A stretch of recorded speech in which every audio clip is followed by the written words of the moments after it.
meant to ask you, do you want to be certified in the use of enhanced interrogation techniques?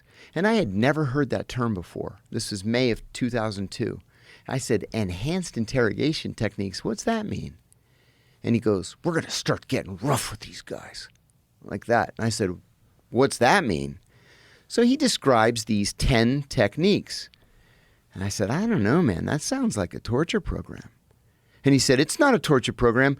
We got it cleared by the Justice Department, and the president signed it. He says, think about it. I said, yeah, give me an hour. I need an hour to think about it. I walked out of the cafeteria. I went up to the 7th floor, which is the executive floor. And there was a very, very senior officer up there for whom I had worked 10 years earlier in the Middle East. Knocked on his door, no appointment or anything. And I said, hey, I need some advice. I was just asked if I wanted to be trained in these enhanced interrogation techniques. What do you think of that?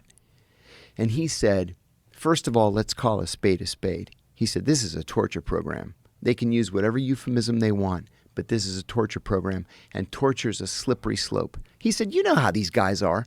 Somebody's going to be a cowboy. They're going to go overboard, and they're going to kill a prisoner. And when that happens, there's going to be a congressional investigation, then there's going to be a Justice Department investigation, and somebody's going to go to prison. Do you want to go to prison? I said, no, I don't want to go to prison. As it turned out, I was the only person who went to prison, but I said, no, I don't want to go to prison. I went back downstairs. I said, listen, I have a moral and ethical problem with this. I think it's illegal, and I don't want any part of it. The funny thing is, I had just captured Abu Zubaydah, who we believed was the number 3 in Al-Qaeda.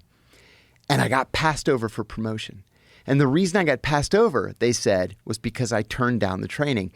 The head of the Counterterrorism Center said in my promotion panel that I had displayed a shocking lack of commitment to counterterrorism.